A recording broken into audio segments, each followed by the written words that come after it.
Today, I'd like to reflect on the 8 pillars of caste. Taking a look at those pillars, it's good to say, well, what implications do they have for us today as we reflect on them? The 8 pillars are that religion can be used to oppress people, uh, what we call heritability, or the fact that if you are born into a certain caste, you have to stay in that caste. Endogamy, which means that you must marry within the caste.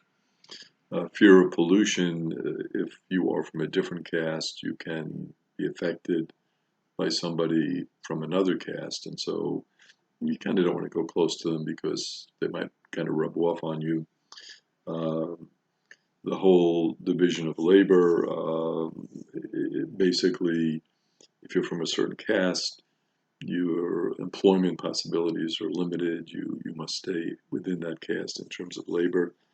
Dehumanization, where we stigmatize others and they're from a certain caste, and so that's it. They're just going to be in that caste, and we just kind of look at them and say, well, they're to blame for the ills in society because they're from that caste.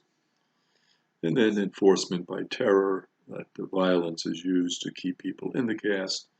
And finally, inherent superiority, that if I'm from a different caste, I'm better than you, I'm superior to you just because I'm in a different caste. So when we look at the idea of racism, Isabel Wilkerson tries to make the point that really it's not so much about race, it's more about how we put people in caste. So let's reflect on this a little bit and see what implications that something like this might have for us. First of all, what we see clearly is the superiority of one group over another. So what this is really based on is saying, I'm really better than somebody else. And of course, our belief is that people are equal. No one is superior to somebody else. No one is better than anybody else just because of a certain fact of where they were born or their nationality or anything like that. So this whole idea of being superior to another person is something that we really have to address and say, hey, nobody is superior or better than anybody else. Another aspect of this caste aspect, would be the denial of equal opportunity. And that denial can come in many forms, unfortunately. It can be denial of access to education and equal education. So we see this in many cases in our educational system, that certain communities, unfortunately, are what we would call under-resourced, underfunded, and that leads to bad outcomes for them educationally. So we have to take a look at that and say, well, wait a minute, why aren't they having these equal opportunities? Why doesn't everybody have that? And if somebody is from a certain caste, we say, well, they're not going to have the same opportunities as somebody else. So that's something as a society we really have to grapple with and say, is this fair? Is this right? Is this what we want? Another aspect that comes from the caste system is violence, and the use of violence to keep people in a certain caste. We talk about this in terms of why certain communities might be over-policed, is the expression that's used. And this comes out when we look at certain groups and we say, well, they have a similar amount of crime or even greater amount of crime in one group, but another group is more arrested. So we say there's got to be something wrong with this. And we can kind of use violence. We can use our criminal justice system, a violent system, to keep people in a certain caste. And really, what this kind of comes down to is many times the fear that we have of somebody who is different from us.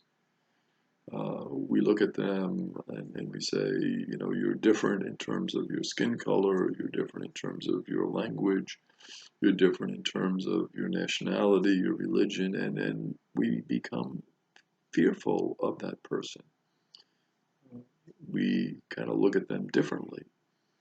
And so this fear factor really is part of something that underlies the caste system, unfortunately, instead of engaging them. And many times people say, you know, I just want to be with people who are similar to me, who have similar values, who kind of are like us.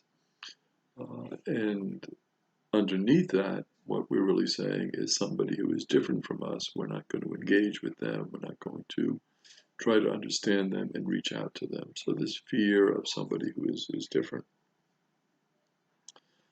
And also what we have to look at in terms of this caste system and these 8 pillars are how we've been brought up and what we are comfortable with. And we have to look at that and say, well, I was brought up maybe to think in a certain way, to be afraid of a certain group, to not engage with a certain group. And really, is this a good thing? Is this a healthy thing for me? Is this a healthy thing for our society? So I think these are some of the implications that we have from the caste system and these 8 pillars of caste. And so in unpacking that, we have to take a look at that and say, you know, maybe we can do better as a society. Maybe we can do better as people. Maybe we can be more open to other people, less fearful, more understanding, use less violence, and so not put people in a certain caste and not give them the equal opportunities that they need. And what we want to do is kind of unpack that a little bit more in subsequent talks and take a look at that and say, well, what are some of those situations where this inequality, this fear, this lack of comfortability with other people exist, and how can we address those, and how can we improve ourselves, and basically in terms of improving ourselves, improving our society, and making our society more open to other people who are different than we are. So in future videos, we'll kind of take a look at that. Isabel Wilkerson has an interesting story with regard to that. She was at a conference, and somebody came up to her at the conference, and he was from India, and said to her, well, what kind of caste are you in?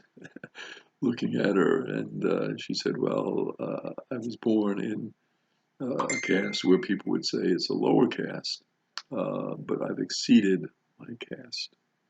I've gone beyond my caste. And so what we want to take a look at is how people can break down that caste system.